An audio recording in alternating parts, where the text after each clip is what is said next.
the last lesson, what we did is we created a grayscale of our first design, which is our business card design. Now, in this next step, what we are going to do is we are going to add some colors and some interest. We are going to vary our layouts or add some textures or maybe some patterns to it to create some interest and some balance.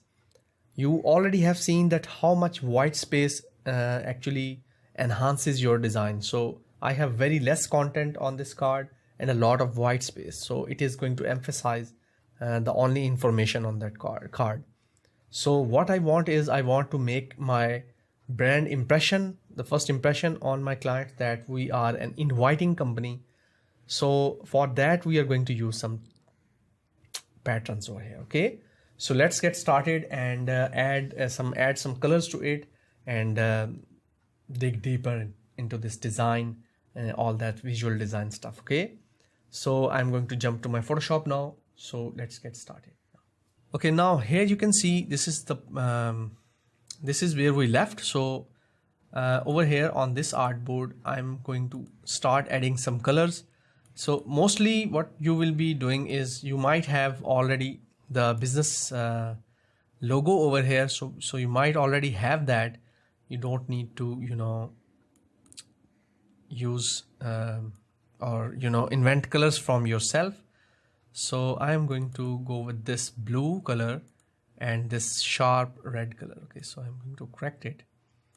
Okay, so here it is, and let me see. I am not sure, it just doesn't look aligned to me. Okay, so yes, it is not aligned properly. So here we have it now like this. Okay, so one more thing is that if you look closely, you can see that this usable along with this dot. So this whole section is not centered.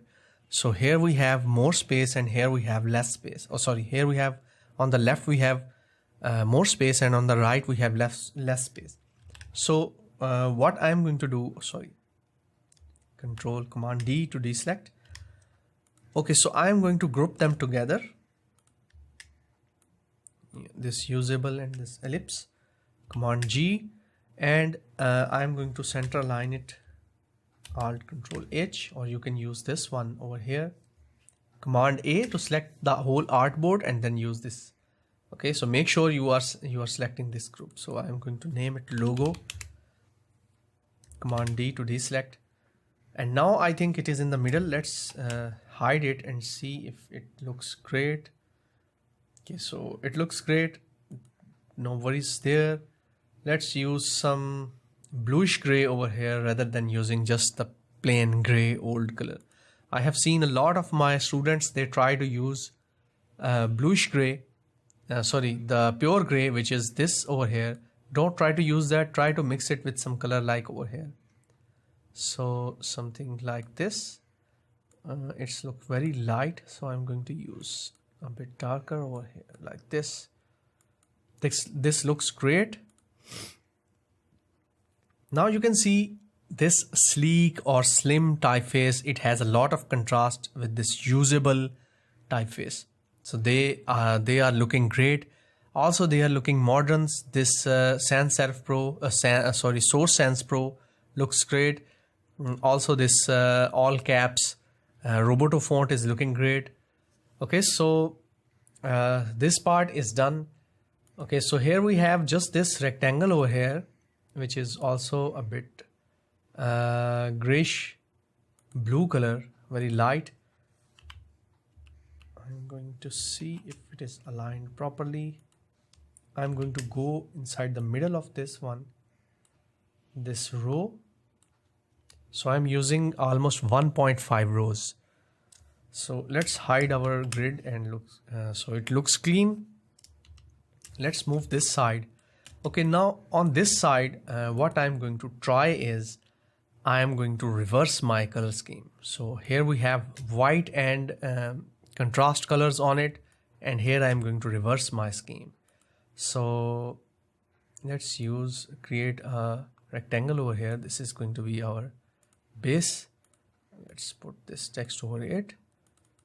And I'm going to select all this text, and right now I'm going to use this color, which is a pale whitish color, something like that.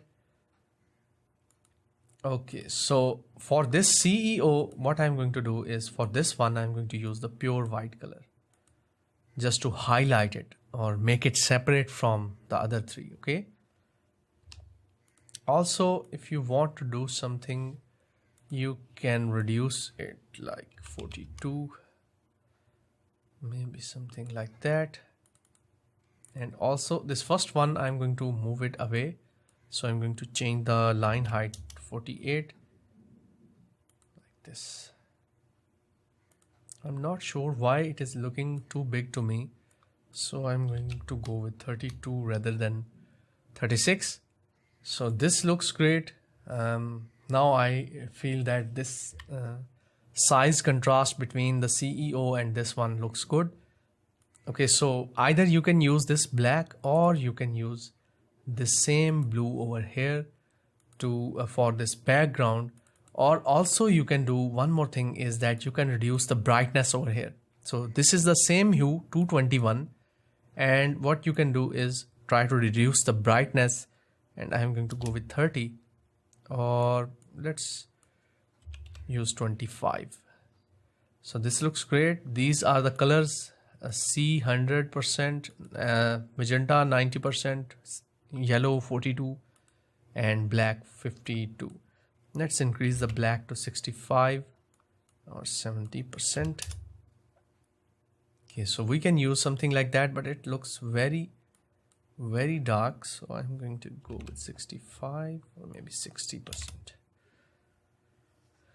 Okay, so still 60% looks too dark. 55. Saturation, I'm going to reduce the saturation to 70%, something like this. So now this is a different color, but it is in the same color line or the same color which was we were previously using 221.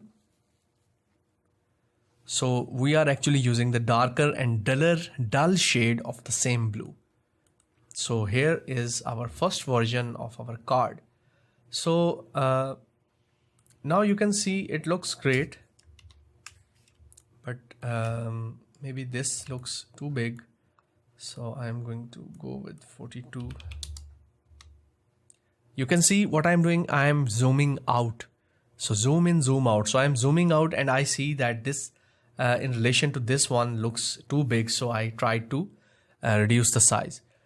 So now what I'm going to do is, so I'm using everything which I have taught you: zoom in, zoom out, the contrast between different typefaces, how the color contrast is, reversing the colors, everything. Okay.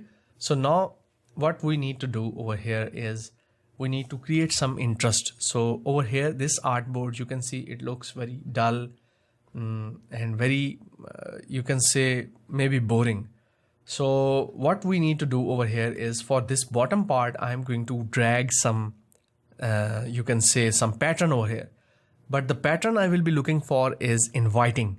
So this looks very, you can say very straightforward or very, formal. So I want to get some fun or creativity and inviting in action into this design. For that, what I did is I have this pattern which I got from Creative Market, creativemarket.com, and I really love this, how these markers have been arranged, dark, thick markers. And I think these may be related to user experience design because we use markers a lot. So what I did is I tried to drag it to my Photoshop over here like this, and this is the pattern. I just moved it over here, Alt or Option key to replicate it, and I'm going to align it with this. So it is basically a repetitive pattern. So it is going to fit perfectly well with the other part of it. So now we are going to hide this background, and you can see, let me zoom into this. Okay, so you can see that here we have the competition between the primary focus of this design, which is that I don't want the user to look at this bottom too much. So I just want this usable and this area to be in the focus. So what I'm going to do is I'm going to use some color overlays on this one. So text layer, color overlay, and I'm going to use something grayish blue like this, and copy this style, again paste it over here, paste layer style.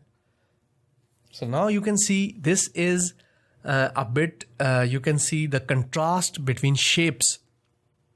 On the top we have all very rectangular, very sleek and very finished shapes, where they are, you can say they are very regular shapes, and here we have irregular shapes at the bottom. So this is actually the contrast between these two things. So I added this to add some creativity and some simpleness in the design, that we are a creative digital agency, something like that. So this is also related to user experience. So this is how I managed to create these designs. So with this exercise has been ended, and the next step what you are going to do is you are going to download some business card mock-up. So what actually a mock-up is, let me show you. This is the business card mock-up I'm using. So you can see over here that this is a business card mock-up, and these are actually smart objects. So if you double click over here, it is going to show you that this is how you are going to paste your card over here. So let me show you what I did. So I actually selected this artboard, control command A, and copy merged, and I went to this one and pasted it over here. So you can see now it is not aligned because it doesn't have any bleeding areas. So control A, center align it, and this is how you are going to get your design. Command D and deselect, and let's use yes. See how it looks like. So here we have this usable card. You can see how it is looking. If you want to adjust something, for example, if you want to move it a bit down, don't you can say don't get bounded by these grid lines. So I'm going to use something like this, and I am also going to use move it a bit down. Let's use something like that and see if it is going to look better. Let's try this, moving it in the middle, control command C. Okay, so this looks better because we have it moved a bit down, and also over here this is looking great. Let's change this one, this layer too. Actually I purchased these, so if you are thinking that this looks great, let me change this color and show you now. Okay, so this is how my card is looking, and it is looking great. Now what I'm going to do is I'm going to export it, save for web, and the image will be, you can see image height and width is too much, so I'm going to use something maybe 1500, and I am going to export it like this, and that is all. Okay, so here we have this business card. Now this is how what we designed, and this is how you are going to use some business card mockup. So try to use a mockup, extract it within a bearable size, which I can easily view. Try to export it in a bearable size and upload it in the next assignment. So next assignment will be creating this business card for yourself. You can use your name, your fictitious company, or anything you want. Okay, so I hope you have enjoyed this lesson and how I managed to create this design, and how I reached this design, and how I used different colors, what was the process behind my design, and how I use grids and guides and the whole layout. So if you have any questions, do ask me. I will be adding a lot of new lessons in the future. And till then, see you soon. Take care and keep creating great design.